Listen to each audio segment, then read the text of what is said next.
Let's take it out of the box. Now the box is labeled 480 BC, and there's a pretty big decisive battle in 480 BC. Do you know which one it was? If you said the Battle of Marathon, you would be incorrect. The Battle of Marathon is about 10 years earlier. Now, if you had said the Battle of Thermopylae, you would be correct, but that's not the battle I'm talking about. 480 BC was the overwhelmingly successful naval battle at Salamis. Now, later in these videos, I will talk a little bit more about the Battle of Salamis, as Herodotus has a lot of stuff to say about it.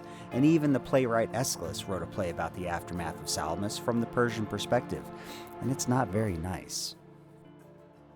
We advise to follow these instructions. Cut with precision the frame and the keel.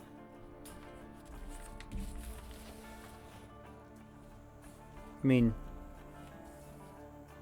it's already cut. Right? What do they mean, pop it out? Oh. Okay. Glue the frames and the keel in perfect square. Okay. Apply with nails and glue the whales on the frames signs. On the frames signs. Okay. I don't know what the hell that means. Glue the planking in wood on all the inferior part, bottom of the hull. Glue the planking in wood on all the inferior part of the hull. Okay, so do the bottom first. Okay. Apply the strips of the bottom deck and the thwarts. Okay, this is all new vocabulary for me. Cover the shams with strips as indicated on the drawing. Glue the main deck strips. Polish the hull and the decks with sand. Okay, so sand the hull and decks, making them perfectly rubbed down. Okay. To lacquer all with glazed paint. So lacquer all of it with glaze. Okay. Apply all the borders with little nails and the others decorations. At the end, mount the mast, the sail, and the rigging, the oars, the commander's seat, and paint the eye on the stem. Okay.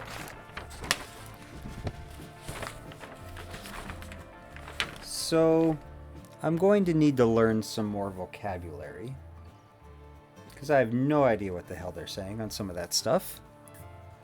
Fill with tender wood all the dashed parts in the two sides from frame number 18 and on. So, okay, fill that. I assume something like that? Maybe? Okay, sure. Make the frames and the keel keeping the wood vane horizontal. Okay. Ship view at the thwart's height. What the fuck is a thwart? Okay. What the hell is a thwart? Okay. Check it out. You can't really read that because it's so far away. Anyways, it says, and you can't read that because of the light. Well, you can kind of read it. It's too... Okay, so anyways, what it says is, it says something in another language. I'm going to guess that's probably Italian. I don't know. Anyways, they say this word bonky.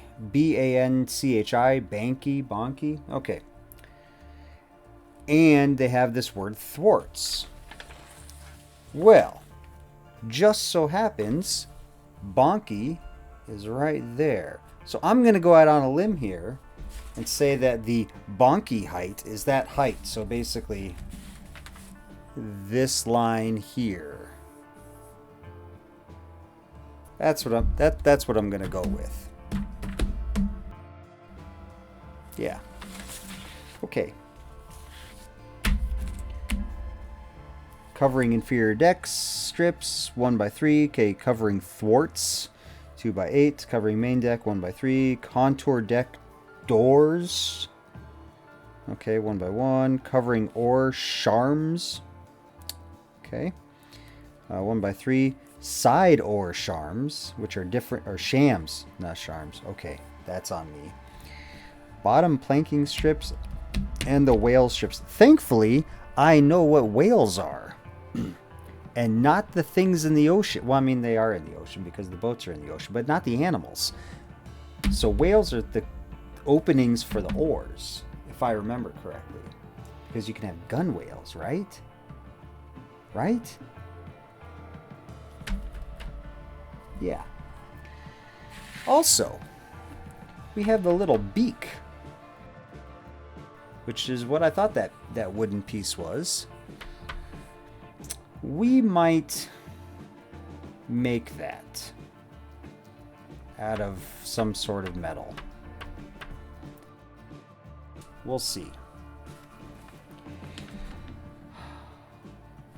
Okay, and all this, okay.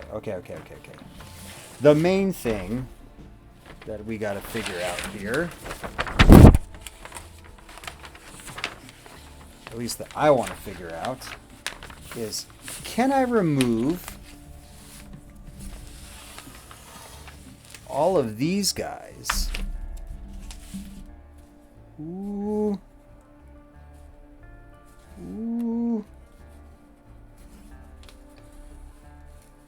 Oh man. I don't know. Ooh. It's always the first one, right? Watch. After I break this one off, as I get through them, I'm just going to start breaking them off a lot faster. Ooh. I just don't like the crunching sound. Okay. I don't have a fine liner, but I do have a pen. And this is a pretty juicy pen, so let's see. Will it mark? Oh, it will. You can't see it. But okay. I can see it. So that's what's important. So let's start breaking the rest of these out.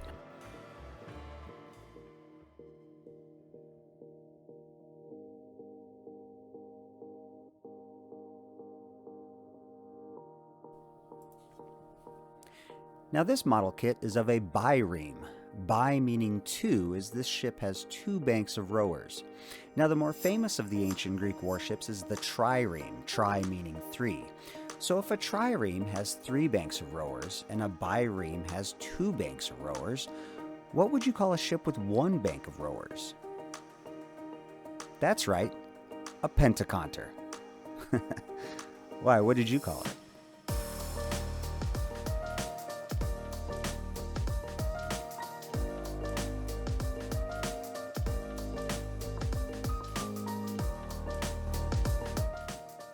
A pentaconter is a ship with 50 rowers, and it takes the place of where we would normally assume a monoreme would be.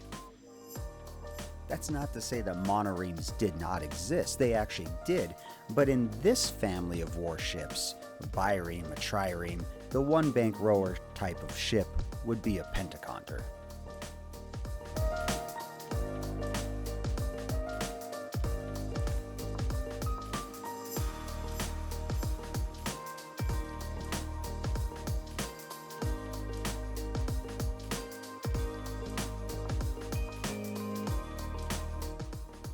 So following the natural evolution from a pentaconter to a bireme to a trireme, the bireme is going to be twice what a pentaconter is, so you're looking at about 100 rowers.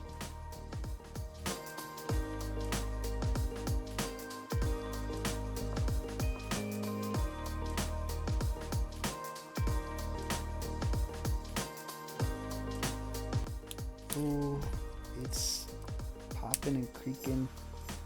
Ooh. There are so many people watching this right now that are probably just screaming at their screens. Hey, this is the first time I've done this. Leave me alone.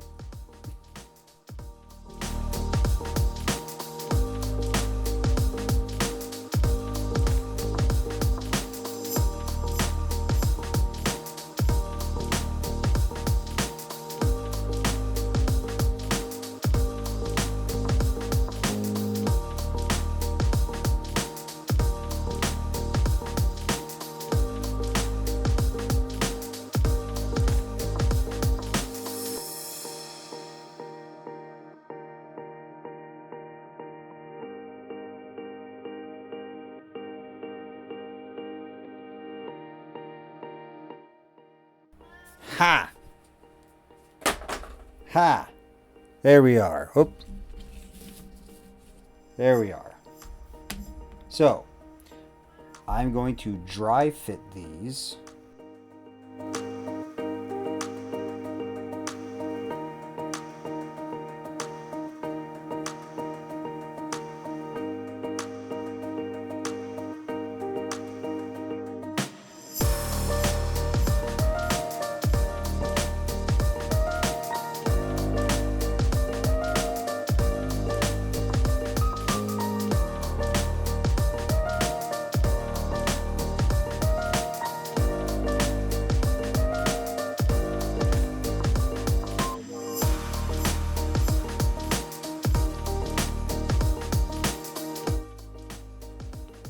Or for holding it up.